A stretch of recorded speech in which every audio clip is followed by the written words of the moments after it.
hardest part of church planting? Let me just say church planting is a challenge. It's difficult. It's worth it. It's a great joy. But on more than one occasion, it will be difficult. On more than one occasion, you'll call out to the Lord and say, God, give me your grace and your strength and your help. But people ask me, what's the most difficult part? And I've done a lot of work on breaking barriers in church growth size. New church attendance, 35, 75, 125, 200. Those are barriers to surmount. They can be hard. Keeping an evangelistic focus can be a challenge. There's lots of things. But to me, the most difficult part of planting a church is that part when you don't have anybody and you got to get a few people to be part of your team. And that's what we might call core team development. And there are different ways you can find and build a core team. I want to go through a few of them with some kind of thoughts around each of them. Number one is draw like-minded people from churches. Now, number one, draw like-minded people from churches. Now, there might be some people who are going to come along with you. Maybe you have a significant partner, mother church, whatever language you use, and there might be 5, 10 people who share the vision of what you're trying to do. You don't want people who come because they're dissatisfied, they're unhappy, but share the vision for a new church in this community. So you draw like-minded people from other churches. Now, probably there'll be some theological compatibility between you and them. There'll probably be some methodological compatibility between you and them. And you want to make sure they're not coming as dissatisfied customers from one church, just wanting to be a customer of your church. But first, draw like-minded people from churches. Most church plants start with some people that come alongside and help them. Number two, raise up new believers from the harvest. Raise up new believers from the harvest. The best kind of person who becomes part of a church planting team is a person who didn't know the Lord before the church plant began. I'll use an example of a guy named Jack. He's actually a pilot in the Navy now. And he came to our church. His wife was a believer, came to our church with her in a small group setting. We weren't having public worship yet. He comes to faith in Christ. He's all involved. He's like, I want to be involved. I'm going to help start things and more. And he leans into the conversation. He becomes a follower of Jesus. And let me just tell you how amazing it was. He knows so many people who need to know Jesus. And when you raise up new believers from the harvest, those are the best parts of that core team. People often ask me, so what should the percentages be? There's no magic number, but I would love to see that the majority of people who become part of your church planting team were either not believers or were disconnected or unengaged believers that maybe have walked anew and afresh in their spiritual life. So raise new believers from the harvest. Number three is train up believers to new levels of leadership. Right, so your core team is going to start, and you might have some people from other churches. You might have some people who are new believers, but you can't leave them there. Everyone can't stay at the same level of engagement and involvement and more. So what you want to do is ultimately see the place where you kind of raise up people who are going to lead small group Bible studies. Jack ended up being a small group Bible study leader within a year of becoming a new believer at our church.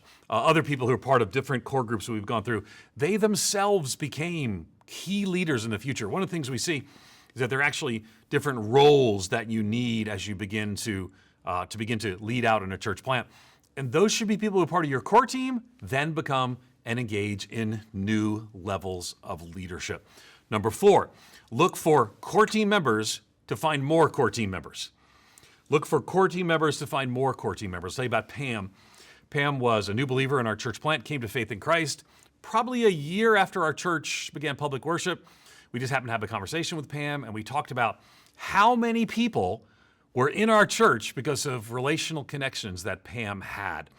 So Pam, we actually counted them. There were actually 6 people from 4 different families who were either not committed to the Lord or unbelievers who had become believers or gotten committed in the relational net that was Pam. Sometimes we call that a person of peace.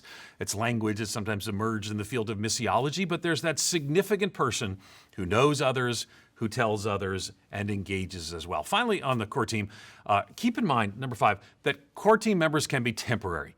Core team members can be temporary. We sometimes call them SWAT teams in some things I've written in the past. SWAT stands for Special, Willing, and Temporary. One of the things that we found is that you bring a core team, particularly people from another church, that 6 months in or a year from now, they kind of say, well, that wasn't quite what I had in mind. And they love you, but they leave.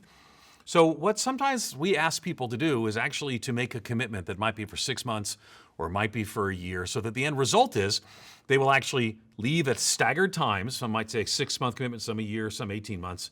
But I don't know how to say this in a way that you don't receive badly, but it's okay for people to see what the new church has become and say, that's not quite really what I was thinking or my work here. is done. Okay, so don't miss it, right? So from the core team, first, draw like-minded people from other churches. Make sure you screen them. Make sure they're not dissatisfied, unhappy.